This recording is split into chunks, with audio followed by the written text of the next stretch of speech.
everyone to our webinar today entitled Leveraging Rubrics for End of Rotation OSCEs on Multiple Campuses, hosted by Dr. Robert Casanova, MD and Assistant Dean of Clinical Sciences, and Rachel Forbes, MBA, Managing Director at the Covenant Branch Campus, both of whom are from Texas Tech University Health Sciences Center in Lubbock, Texas.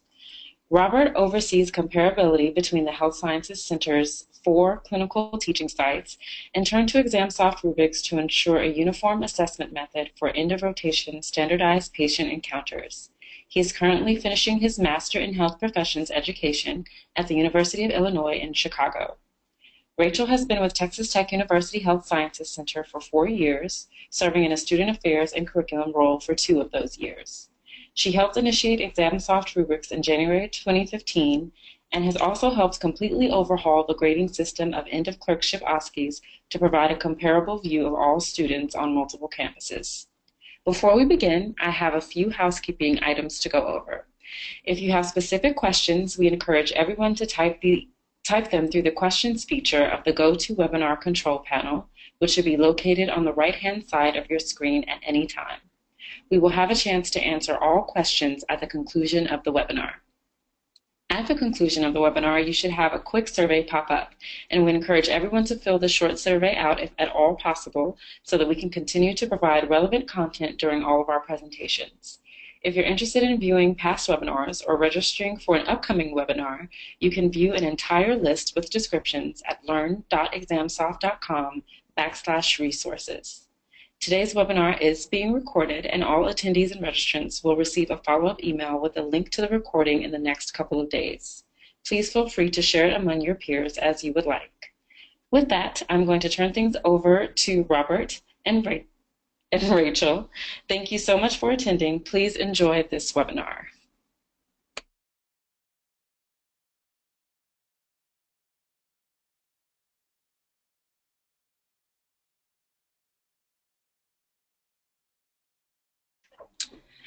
Robert, could you unmute yourselves, please?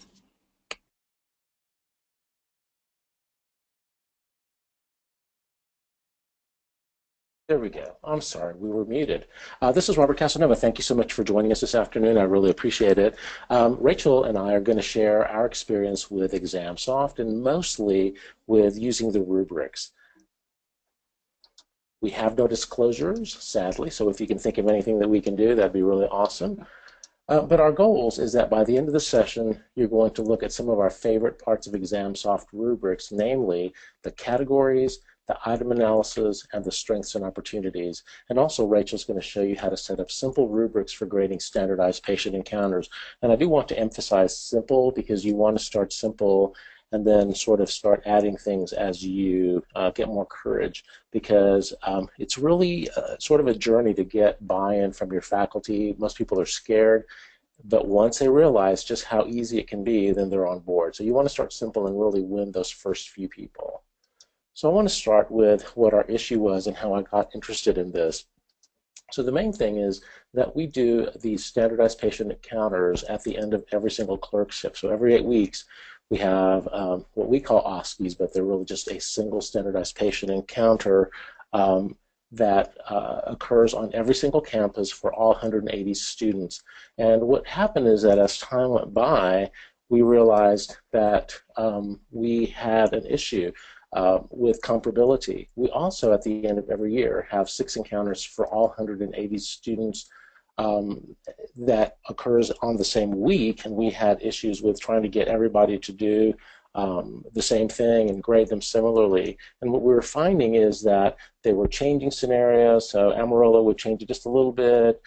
Midland, Odessa would add a question, change a question. They would change the grading without looking at any item analysis. And the feedback to learners was really splotchy because everybody didn't even take the same test. So the more we delved into ExamSoft, the more we discovered all of these issues that honestly we weren't really aware of. But a lot of this is driven by the distance. And from Amarillo, which is our northernmost campus, to Midland, Odessa, it's about 260 miles. And so for those of you on the East Coast, that just imagine that from New York City to Boston is 210 miles. That's pretty big distance. So it's from Lubbock, which is the main campus, which is where I am, to Amarillo. It's about 2 hours. To Midland, Odessa, it's about 2 hours. We have a fourth campus that just opened that is just 1 mile from the main campus. So that's been actually really awesome to have that proximity. So I couldn't really be on all of these different sites to make sure that everything went well. And so that was one of the biggest issues. The other issue is this thing called LCME, the Liaison Committee on Medical Education, and they have an element 8.7, which is comparability of education and assessment, and basically it says that equivalent methods of assessments across all locations within a given course and clerkship are to be administered. And since I am in charge of the third-year clerkship, my main task is comparability. So I spend a lot of time driving to the different campuses, talking to the different people that are in charge of the simulation center and the actual standardized patient encounters to do my best to make sure that everybody is doing the same thing. To compound this, we have an LCME site visit March of 2017, and it's been on my calendar for over a year. So that was a really big impetus for us to do something. So the solution to us really came from ExamSoft, and I was actually at the AAMC meeting in fall of 2014, and I stopped by the ExamSoft booth there because our first and second year we're using ExamSoft to generate multiple choice questions and look at the item analysis and whatnot. So I stopped by and I saw this huge poster that said introducing rubrics, and so I said, what the heck is a rubric? And I realized that it was something that I could use to grade these OSCEs. And so I said, is anybody doing that? And they said, of course. Well, that's the only time ExamSoft has ever lied to me, because they weren't really doing it the way I thought they were doing it. Maybe I just misunderstood. But what it really offered for us is control over the grading rubric. Once everybody agrees on the exam is exactly the same on all the campuses. Item analysis was really important, and as you heard at the beginning, I'm getting my master's in medical education, and one of the things I like to look at is the item analysis. Is this a good question? Is this a bad question? If it's an important item, do we need to tweak the question? What do we need to do? And it gives us incredible control over feedback to the students. Before ExamSoft, and I'll show you later, I used to do a 90-minute debrief after the big all-campus exam at the end of the year, and the students would be bored to tears because most of the stuff didn't really apply to them. And most of all, it gave us LCME comparability, which is something that I was really seeking. So Rachel's going to show you what we have to do for the setup. Hello, everyone. Good afternoon. When Dr. Casanova approached me in January of 2015 that he wanted to completely change how the grading was, I was less than excited about having to tell physicians that had been grading the OSCE one way for years that we were going to now move to using it online. And some of them, there was a big variability on technology experience. So this was challenging for everyone. So when we rolled it out with one clerkship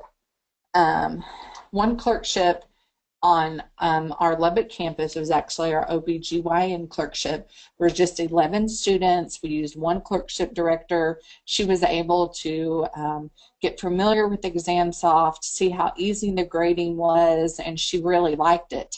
And so then at that point, we rolled it to we had a small group of students that had to take the all-campus OSCE that we have at the end of the year. They had to take it early in February. And so then we rolled it over to them, and we were able to assign graders, which I'll show you in just a minute, the process, and that worked really well. And then we rolled it to everyone, and I would advise anybody that's wanting to start it to really start small. As Dr. Casanova said, starting simple works much easier. It doesn't seem as daunting. At first it kind of is. It's a little overwhelming, but once you get in there and really figure out how to do everything and figure out ExamSoft, you will not believe that you used to do it any other way. So let's go through this setup. The steps for adding multiple graders on different campuses, obviously you start with building your rubric, which we'll go into a little bit in just a minute. The next thing that you want to do is create your courses. Now, because of our Examtakers being on so many different campuses, you aren't able to establish your Examtakers within a campus. mainly because they shift among the clerkships. We have 6 clerkships, and they shift from period to period. So you have to make a course for each period that you have, and we have 6 periods throughout an academic year. So you assign your exam takers to that course, and then you're going to go through and build your assessment and post it to the course. So let's start at building the rubric.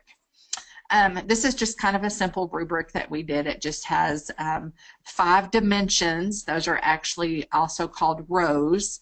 Those are all the different questions that you want to ask that if the exam taker is fulfilling them. Now, this particular rubric has 3 columns in them, or performance levels, and they each have signed value. There's 4 points, 2 points, and then 0 points. With our OSCEs, when they get to the 3rd year, it's just either they have it in the note or they don't. So it's fairly simple. In our 1st and 2nd year medical curriculum, actually the performance levels are they give partial credit, but once they get to be 3rd year, we don't do that. So building your rubric, and then these are all the different courses that we have, and you'll see how I labeled them. I just used the section or the course number for a particular course, and then I just labeled them. Like the first one says psychiatry block 5, and it has the year, and then family medicine block 4 and has the year, and so forth. So whatever block we're in, I label that right afterwards, because when you go to post your assessment to your course, all your courses that you've done throughout the year may show up, so you want to make sure that you post it to the right course. Okay, so you've posted your assessment, and I haven't gone into detail on exactly how to post the assessment, but ExamSoft has an outstanding tutorial in their resource library that we'll show you at the end of our webinar. There are great videos and step-by-step how-to guides that would do a much better job than what I did, so I kind of left that part out. There's also great how-to guides on how to build a rubric. So that was the first place that we started, was in the resource library. So when you start that, I would suggest starting there as well. So you've posted your assessment. Now this is the part that we specifically use because we have multiple graders and multiple students on multiple campuses. So after you post your assessment, you're going to hit the grade button, which is right there. The next section, the next screen that comes up, there's 2 separate tabs. There's a basic grading tab and then advanced grading. When we started this, every time we brought the assessment up, we said, why is this not the same view? And we would call ExamSoft, and they would say, you need to click on the advanced grading assignments, and then you can see where your graders are. We messed up on that a lot. Okay, so you hit on advanced grading, and you'll see that you have a couple of options. The first one is your blue tab that says add grader assignment, or you can do it right by your rubric. Either way is going to get you to the same location. So you're going to hit add grader assignments and then select graders. Then at this point, you're going to come to your manage graders screen. There's a couple of features on here that you want to make sure that you have selected. The first one is 1 grader per exam taker. Now this is the default for this, so it should be on there, but sometimes I've noticed a couple of times it's on multiple grader per exam taker. What that feature does is it would allow, for example, Dr. Casanova and I both to grade the student, but whoever grades last is the grade that's there. So if I graded and then he went in to grade that same student, my scores wouldn't be there. He would be able to see what I did, but his last scores that he entered are the ones that would count for the student. So you just want to make sure that's on 1 grader per student. And it's important that that default setting, or that 1 grader per exam taker, is there before you start assigning graders before you start assigning exam takers to your graders, because if you have to go back and change it to one exam taker, then everything you've done will be lost. So you want to make sure that's first, that you click that first. Okay, and then the next thing that you want to do is click Select Individual ETs, which is exam takers. This is really important because it defaults to randomly assign ETs, which would be great if all of your exam takers and all of your graders were on one campus. When they're not on one campus and they're distributed different places, then that randomly assigned will not work. Again, you want to make sure that's on Select Individual ETs before you start assigning your students, or when you go back to change it, everything you've done will be lost. Okay, so the next thing you do is you find your exam taker, and this one is me. So I clicked right by my name in the box, and then you're going to click the green button, the green plus button. So it brings you to your next screen to assign, to pick which students you want to assign to. And so you just go through. I'm with the Covenant Branch campus, so I would go through and check all the students that are on the Covenant Branch. And before you go out of this screen, and forgive me for not showing you, but at the bottom of this screen there's a save button, and you want to make sure you save it or it won't be saved.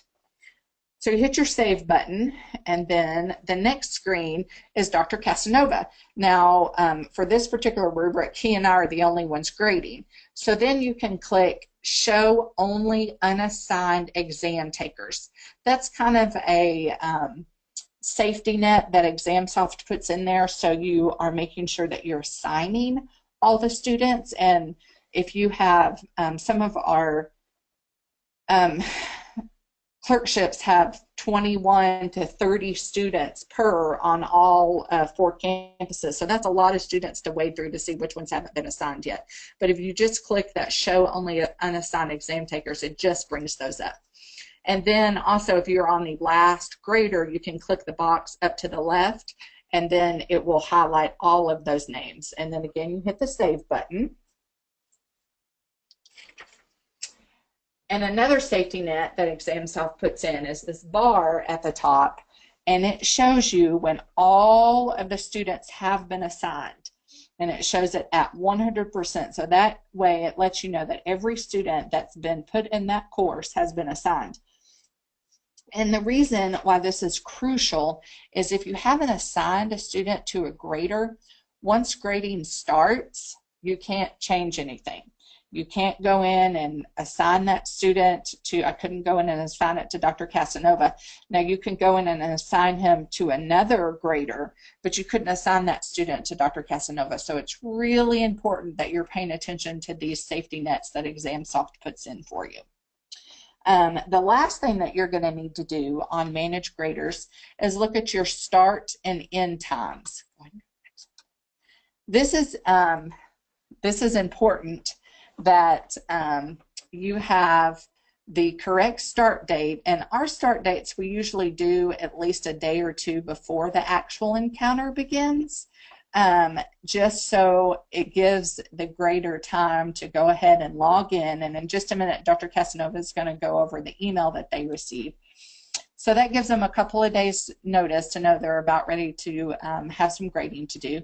And the other thing that's important is the end grading dates. Now, I tell my physicians that once grading is over, that's it. I can't do anything. But really you can. If you have a physician that either needs to regrade or hasn't graded yet, then you can actually go in and change that end date. But I don't let them know that. Then another thing that you need to do is a reminder. Now when grading is open, for instance, this one was on 6/8/16, Dr. Casanova and I would have received an email the day that it opens, but then we may not get anything afterwards. So you want to make sure that your reminder is, and that date, the reminder gives them a couple of days notice. Like if we have an exam on a Wednesday, I usually try to send the reminder Friday afternoon, Saturday morning, even Sunday afternoon, to remind them that they have something to grade. Those have been a lifesaver for several of our physicians, and they all get the email, they all get the reminder regardless if they finished or not, and they keep getting a reminder until it's all been completed. So it kind of is a little bit of a peer pressure thing for our clerkship directors. They've kind of turned it into a game on who can grade the fastest, and they send a bulk email saying, oh, I finished. So the reminder keeps going regardless if they finished, and once everybody's finished, then the reminder won't go out anymore. So on this screen we have a reminder on July 7th, July 3rd. Obviously it would be before the end date, yeah. So that's a little error there. So it would probably be June 21st, 23rd, 24th, so that we can really remind them and keep them on target. And actually, I must not have saved this one yet, because ExamSoft will not let you save it if your reminder is after the grading end period. So it gives you a red message at the top that says reminder must be before the end of grading. So you wouldn't even be able to save this. So I must have done this and not saved it. You probably did it on purpose just to keep us out of trouble. That's right. So the next thing that you have to remember before your managed grading is you have to scroll all the way down to the bottom and hit save again. This lesson was learned the hard way, actually more than once on our end. So always hit save. Okay, so the next thing, once you've assigned everyone in your, all of your students, you'll get to that advanced grading again, and it says value is at 100%, and that's what you want. You want the multiple graders at 100%. Kind of the lesson that we learned on this is, for instance, if I'd add Dr. Casanova and myself, and I decided to come back and add another physician, what I did one time was I hit the add grader assignments, because that's what I did originally. So if you do that, instead of clicking on the pencil that's over by their name, if you hit the add grader assignment, then you're actually adding a whole nother category, if you will, within the grading. And when it happened one time, all of the students' scores seemed off, like their averages seemed off. And we actually had a call support at ExamSoft, and they stayed up pretty late getting an Excel sheet for us that had their 2 scores and averages, and they were a huge lifesaver to us, because that was just, again, one of the pitfalls we didn't know. So if you have to go back and add an additional grader to this rubric, make sure you click the pencil instead of doing the add grader assignment. It will save you a whole lot of trouble in the end.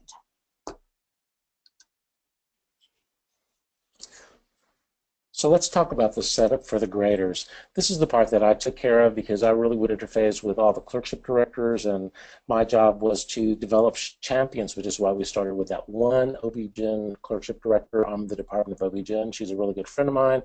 I talked her into it. I really sweetened the pot and told her she was a pioneer. And of course there's some resistance, but once you realize how easy it was, she was sold. And I think it's important to develop those early physician champions. So Rachel told you how we set that. They get an email when you first post this. And we generally post it a couple of days before the exam actually is. And what I tell the clerkship directors, I send them an email ahead of time, and I tell them, you're going to get an email from support@examsoft.com. Do not throw it away. Do not send it to trash. If you don't get it by tonight, call me. It probably went into your, weird folder. And this is what the email looks like. I love the email because literally there's not much you can do except for click right there where that arrow is. And so when they click there, what happens is they go to this login screen, and all you can do is just go in there and log in. It's really pretty simple. Now, there is a little bit of prep work that you have to do to this, and there's a great video on setting this up, on setting up your graders. You basically go to the Setup Grader screen, you put in their names and their email address, and when you select, they show up on the selection screen that we just showed you, and when you select them, they'll get notified if they have something assigned. Now, my second favorite thing is that when you click down there on Login, this is what they get, and there's not much else that you can do except for grade the assignments and click here, which, you know, I hate to be rude, but sometimes we have a group of people that we're trying to guide through, and they have a hard time even just logging into any website and changing the email address or the password. So it's pretty easy. Once you get here and you click on Grade Assignment, you get another one of these. It's pretty simple. All it has is the name of the assessment, which for them would be like OB-GYN, you know, OSCE number 3. It have their grading progress. This one hasn't started yet. And then up here is a nice little thing that says grade. So you just click on grade, and you get to this screen. Here's all of your exam takers. Here's your progress. They haven't even really started. So you just click on here and start your grade 1 to grade the first one. And here's the rubric that Rachel has set up from before. So basically our rubrics would be, did they introduce themselves? Did they use open-ended questions? Did they counsel on tobacco use? If they're grading a physical exam and your standardized patient is grading a physical exam, it'll go through the different components. And here you can set up your scoring system, and you can choose any score you want, either 1 and 0, or in this case we chose 4, 2, and 0. And you see up here there's a little comment box. I'll tell you, you can put comments here, but if you put them there, in order for them to see the comments, you have to release the entire rubric, and I'll show you what that is, what that looks like. We don't release our rubrics because we use the skeletons over and over and over, and we just sort of redo the case. It sort of defeats the purpose if they know exactly what you're looking for. They should know exactly what they're looking for because they're doing an OB-GYN case or a PD case, and not that. So instead, what we do is we put our comments here under overall comments, and these will show up even if you don't release the whole rubric, and so we'll show you how to do that. I do recommend that you put the comments in here if your clerkship directors take the time to put in the comments. For example, they might say your history was incomplete. You need to remember that diabetes is a predisposing factor for endometrial cancer. Any of those comments, they show up at the end, and that gives a student incredible feedback. Just to touch on what Dr. Casanova talked about with the login, whoever becomes your administrator for ExamSoft will have obviously a different access to ExamSoft than what your grader does. But on the admin tab, there is, you can click on it under Examtaker users, and you can actually go in and have ExamSoft resend them a password. We've used that feature a lot. ExamSoft sends an email that says this is your password, your temporary password, go in and change it. And these are busy physicians, and sometimes they don't look at their emails, and sometimes just their assistants look at their emails. And so if you have a physician or someone that's one of your graders says, I don't know my password, then you can go into that admin tab and actually change, have ExamSoft send them a new password. So don't panic, because currently right now it doesn't have a feature on the login page that says forgot password. So you have to actually do that still on the admin part. We're hoping that will get added soon. Okay, so the next thing that I always like to do while my assessment is in progress, while the grading is in progress, is I like to give a friendly nudge to our graders if needed. So when I go log back in and go to my assessment, I can go back to my grade tab again, and then again hit advanced grading assignments instead of just basic grading. And it gives me a quick overview on everyone on how they're doing in progress. And you'll see that I'm at 11% and Dr. Casanova is at 0. I'm very competitive, so that really irritates me. So he's a little behind on grading. And so at this feature, what you can do is email selected graders, and you can just click on that button and it will email all of them. You can email some of them. You can just give a personalized reminder that comes from ExamSoft that says, don't forget to grade, I need these graded, and I've used that feature a whole bunch. And the next part under your grading tab is you can look at the basic grading. This gives you all of the exam takers. And again, this is an administrative view. The individual graders just get to view the students that they've been assigned to, but as an administrator to ExamSoft, I can look at everyone's and see how everyone's doing. And I can just click over on View Grade on that particular student, and I can see how they've done on this OSCE. So you're probably wondering, why the heck are we doing all of this? Wasn't it good enough just to do them on paper and they send them back to the main campus and we collate them on ExamSoft, we collate them on an Excel sheet? Well, in theory, yes. And there was a time when we looked at each other and thought, why the heck are we doing this? Especially if we've made a fatal error and we're like regrading them on our own, which is why we think start small. But I'm going to go over some of the things that I just really think are worthwhile. And the first one is categories. The categories really let you look at what your learners are doing well on and what they're not doing well on. And the way that you do it is you start with your basic rubric. And here's a little thing that says categories. It's tiny, so I'll make it a little bit bigger. But this is where you click on categories, and it'll go to your big list of categories, and you can just assign it to whatever. So here, it's establishing rapport. This was professionalism. You have a whole list that you compile on your own, and here's my partial list. So the categories are your link to a longitudinal assessment. Later on, I'll show you how you can see how your learners are doing from the very first ExamSoft rubric they did to the present. I want you to think ahead so you can use them on all of your clerkships. So the way that I did them here is I actually redid it several times, because every time I did it, I'd think of some new way. But basically, we have two rubrics that go together for every OSCE. One of them is a standard patient rubric, and it's very, very important. And the other one is a separate observed physical exam from the note, from the physical note. So this is just a standardized patient encounter, and they have establishing rapport, counseling, professionalism, washing hands. If they observe a physical exam, it's all on here. Notice that here it says docs and OSCEs. Docs is our doctoring course. It's development of clinical skills. It's a longitudinal first and second year course. And after I got this going, they started using these same categories on their little mini OSCEs. And what happened is I can actually look, I think starting next year, I'll be able to look from the first year through the end of third year to see how they're doing per category. It's very important. This shows you my entire category list, and I do admit I got a little bit carried away, but I basically did it in the same order as you would write a physical exam, and I have subcategories for the organ systems, and it works really, really well.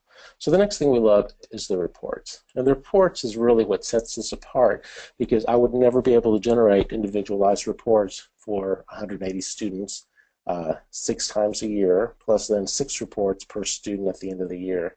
When you click on your reports menu, it'll show you the summer report, a rubric analysis. This shows you just overall what the average is. This shows you how the rubric items did. Exam taker results, it shows you each student with their grade, and you can actually send them individual reports. A category report, one of my favorites. This releases the exam results. It lets you choose what is going to be released. And strengths and opportunities, for me as an administrator, I see the strengths and opportunities for the whole class. The student sees individualized report. Very, very important. So here you see the summer report with item analysis. This is your low score, your average score, the high score, and this circle here shows the red, which is basically the lowest. The little diamond, the little triangle is the average, and the green is the highest. This is what the summer report with item analysis would look for the individual rubric. So I get to see which questions just were good and worked very good, and which ones were really great. So just to go over it in a little bit more detail, in item analysis, you divide the class into the lower 27 percentile and the upper 27 percentile, and then the discriminatory index tells you, or discrimination index tells you, how well does this question discriminate between the upper students and the lower students. So a good discrimination index says that the upper 27% got it and the lower 27% did not. And so you can see here, that's my definition right here. So if it's 0, then there's no discrimination. But if it's really important, you have to decide if you're going to keep it or not. A positive score, the higher, the better. In a homemade test that's not really validated, you want your discrimination index to be about 0.2 or greater. If you're there, you're doing pretty well. So here we see a really great question. The discrimination index is 0.83. That's ridiculous. The upper 27%, 83% of them got it. The lower 27%, nobody got it. Overall, 55% of them got it. This one, though, is not discriminating because 100% of them got it. So what you have to decide is that important? Well, this is the opening statement. So it's an important thing. We're probably going to keep it and just decide, that's, we're just not going to look at the fact that everybody got it because, assessment leads learning. So if they know it's going to be on there, they're going to learn it. Once you do that, then once you have everything graded and you have that, you can look at the longitudinal analysis. And you can include all of your courses, all the assessments. You can really look at a very granular level or a very grand level, and you'll get something like this. So here are my learners, and here are the different questions or the different categories. Okay, and this tells you what the group average is and each individual. So you can look at each individual person and say this person in the 69th percentile is well below the 83rd percentile group average. She needs to work on this. If you see something that the entire category is off, then you have to decide, are they not learning it as a group? Am I not teaching it well to them as an instructor, or is there something else going on? Is the question hazy? I think that that's really important. So the next thing is the student feedback. As I told you, we have these every 8 weeks, and then we have an all-campus, longitudinal clinical skills exam, which is 6 stations. And in the past, I had a 90-minute face-to-face with all of the students, through TechLink, which is our, distance learning cameras on all of the campuses. And I would go over each case and go over what was right and what was wrong, and the students would be bored to tears because the majority of this information did not apply to them. What happens with ExamSoft is your feedback is individualized. So you can do it this way, where this is the student score, this is the average score, and this is the actual rubric. So this is, greets the patient in a friendly manner, introduces self, uses speech and language, which is understandable. But if you release this, then, it's sort of like giving them exactly what is going to be on the test. I'm not really opposed to them knowing that because that's what we want them to learn, but you don't want to give away the whole thing. And so what we do is we don't actually release this part, we release this part. So here's your overall comments. We release the overall comments, but then they just have each category. So one of the categories is establishing rapport. They can see that they did blue, which is about average. Counseling, about average. Professionalism, about average. Thyroid exam, about average. And these little things will tell them, if it's something that needs review or needs improvement. So this is very individualized. Once we started doing this, I went from, having to do that 90-minute face-to-face, and, I would really love the clerkship directors to show up. Traditionally, they didn't. I did them all by myself. And now I probably, on an 8-week standardized patient, I probably get 1 phone call from 180 students. On the end of the year one, I really only get maybe 3 or 4 phone calls. And so those 90 minutes can become a 5-minute phone call or a 15 or 20-minute face-to-face visit. And it's just much more efficient on my time. And it's much better for the student because they know exactly what they did, exactly where they did well, and exactly what to work on. Okay, a couple of things that we want to go over is lessons learned. When we started ExamSoft, they were actually, it was new for them, ExamSoft as well as us. I think we really helped each other. We had requests and they kind of led us on what we needed to do, but then we also had some suggestions for them as well. So we kind of made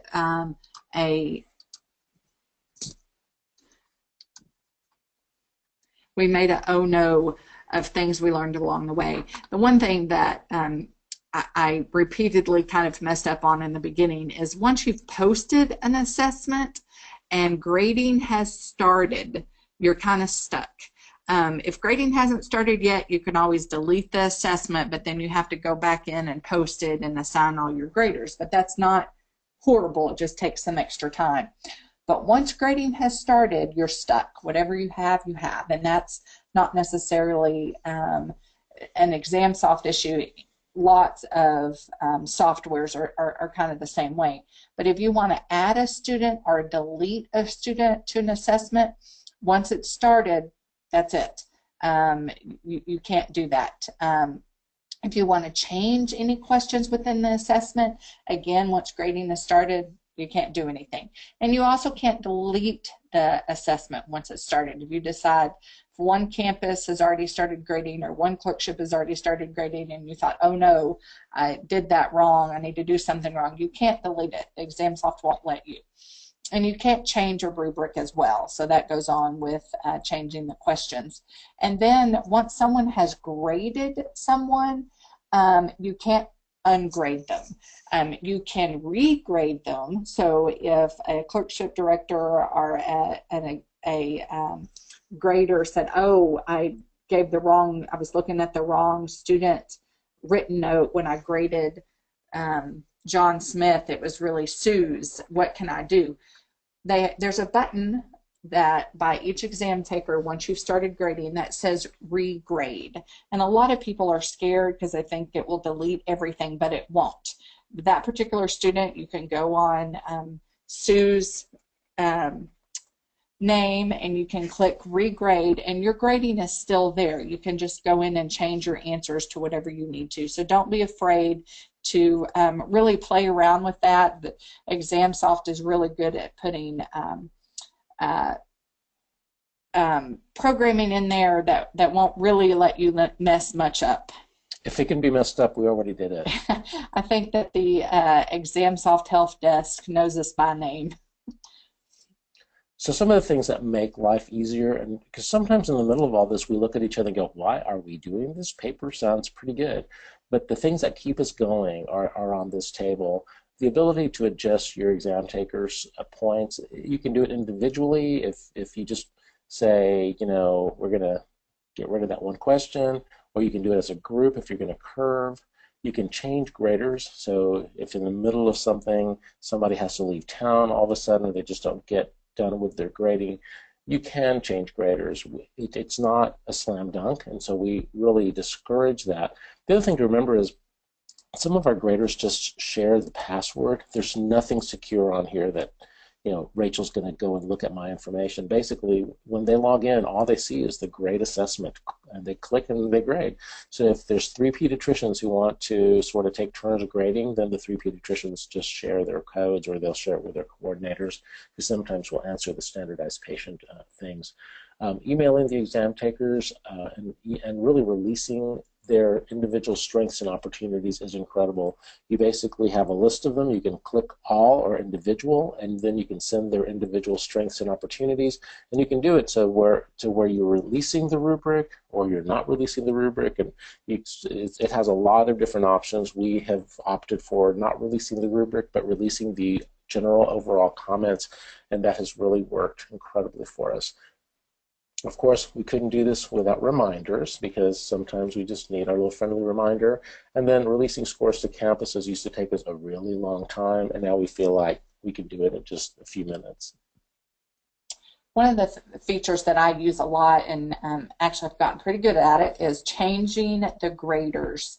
When you go to your assessment and you do the add grader assignments, there on Manage Graders, you find whoever has emailed you at the last minute and said, hey, I can't grade after all.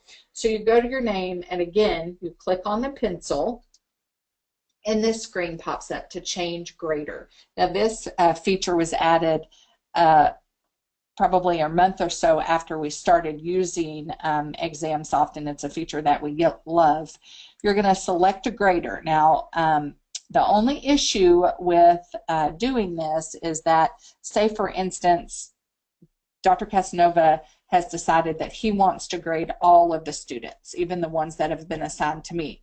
Well, in this particular rubric, he has already assigned grading, so I can't add students to him once the grading has already started.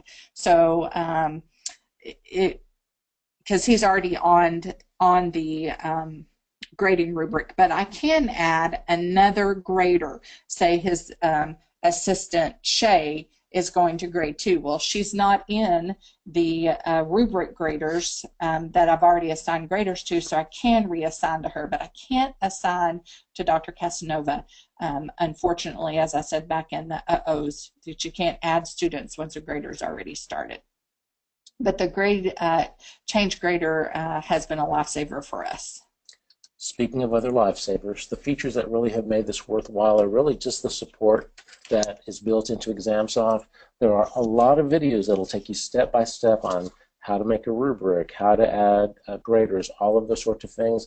And I would use that resource library and the interactive email e-learning simulations, and then the support system that they have that you can call in is really pretty amazing. They have been on and available for us and have stayed way past their going home time. And that's really all we have. So we're open to questions. Thank you both so very much. Once again, just as a reminder, you can place your questions in the questions field on the right-hand side of your screen there. We have a couple coming in now, so I'll go ahead and get started. The first one is, in regard to faculty buy-in, what was the largest criticism you received and how did your program address it? So probably our biggest criticism is, why do you want to change something that's okay? Because from the individual clerkship director, they see, and I was a clerkship director before this, you see your corner of the world, and why would you change it? You've gotten it down pat. The coordinator brings up the printed out, H&Ps, and you just grade it and you leave it alone, and they send it to me, and I do all of the work. And that was the hardest thing. I think that was number one. Number two is when people were just not computer savvy enough, and they were embarrassed to ask for help. And so we just made it very plain and simple that there's no harm in asking for help and no harm lost. But really, I think the hardest thing was that resistance to change. And so you have to get one change agent early on, somebody that you know is computer savvy, that's willing to just play. And we sort of did this as a game. Sometimes at 9 o'clock at night, it wasn't a game, but we did it as a game. And the first person that we had tried out was one of my best friends. She was the clerkship director for OB-GYN, and she had a great time with it, and she thought, well, that's just as easy, if not easier than before. Let's go with it. And so she became my champion. That's very important. One thing that I did as a unit coordinator within the Office of Curriculum is I actually reached out to the coordinators and the assistants of the faculty members that we were wanting to change, and I taught them, showed them how to log in, showed them how to grade the rubric, actually visited some of the campuses. So it gave the coordinator some confidence. Then they could sit down with their clerkship director and say, okay, so this is how we did it. So it made it not quite so intimidating for the faculty members if they knew they had someone to call and help them. And I helped a lot over the phone. They all had my cell number. And I think once they did it the first time, then they felt better about it. And the main thing that really helped with faculty buy-in was the overwhelming response from the students on the feedback. They went on and on and on to the faculty members about how much better it was to have that feedback. And I think once the faculty members started hearing how the students embraced it and how they really enjoyed that feedback, then it really was just sold the deal for our faculty members. Absolutely. Excellent, thank you. The second question we have here is kind of on par with what you all just spoke about with the changing of graders. What happens if a grader has to step out for a reason and another faculty takes over for a student or two? Is the assignment of a new grader something that can be done on the fly? Yes, yes. It's, it takes me probably about 30 seconds to go in, maybe a little bit longer, to log into ExamSoft. I go to the assessment, click on the little pencil, and you can change your grading. It's easy to do. The only it's a little bit more on steps if that actually person that's taking on grading isn't in as a grader for ExamSoft. But again, that's just in the admin tab. You just go in and add them. ExamSoft sends them an email. They get their password, and it's done. That takes a little bit longer than 30 seconds. That's probably about a 10-minute process. But if the grader is already in ExamSoft, then it's very simple to do. Excellent. Do you have multiple rubrics in any of your assessments? And if so, how do you manage the weighing of the rubrics for the overall grade? So yes, and so basically every clerkship we have a different standardized patient encounter, and every one of them has a standardized patient rubric, which is what this, and we try to make this mirror clinical skills exam. So the standardized patient assesses professionalism, establishing rapport, and any kind of physical exam and counseling. So that's one rubric, and we just got it straight off the. You go to the website, the CS website, and you download the PDF, and it tells you what they're looking for. And so we just made up questions about that. The second rubric is really about the written note. We do not watch the video to grade either one. Okay, so the SP grades their stuff on the fly in real time, and then we grade the note. And we grade, is there a chief complaint? Is there an opening statement that states, what the situation is? Is a history of present illness present? And just go through the different components. And then there's a clinical decision making and what's the plan.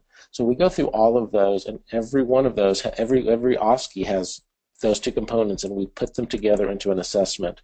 So that means that 8 weeks after school starts, we have 12 of these going around that become 6 assessments.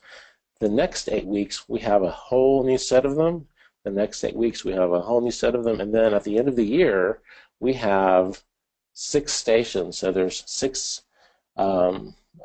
brand new, so that's the 7th one for the year. We do recycle them. We generally will review them, and I like to use the item analysis to tweak them if a question was bad, if we feel like something is getting too carried away as far as too many details, and we sort of eliminate them. So they are tweaked, and we change them enough that, sometimes we keep the same name, but when you read them, it's really different. So that's how we do it. And then as far as the weighting, we have expanded it so that there's enough questions that we feel that the student can miss a few questions and still get over the 90th percentile, which is honors. We do curve also, and so the weighting, there's generally probably 2 to 3 times more on the second rubric than there is on the standardized patient rubric. We try to break it down as small as possible. Now, there's a lot of those who will tell you that the written note rubric should be very basic. It should be only things that are high yield. But we do a lot of thoroughness questions. So on the OB-GYN exam, for example, even if it's a postmenopausal woman, we want to know her obstetrical history, her sexual history, those kind of things, because we want to make sure they can do a complete gynecology history. We use the videos if the student has a question. If they say, I washed my hands and the SP said I didn't. So we'll look and see if they indeed washed their hands, or if there's some trend going where everybody's getting some item wrong, just to see if the SP has changed their story, but it is not obligatory. That's how we do it. We try to make it reasonable, and if it's not reasonable despite our efforts, we do curve.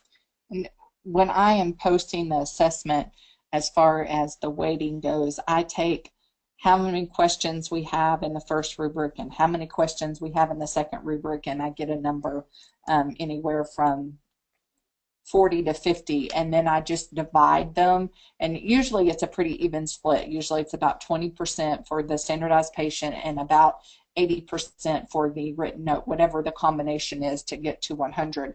And those were actually numbers that the clerkship directors got together and decided, okay, we want the written note to weigh more than the standardized patient encounters.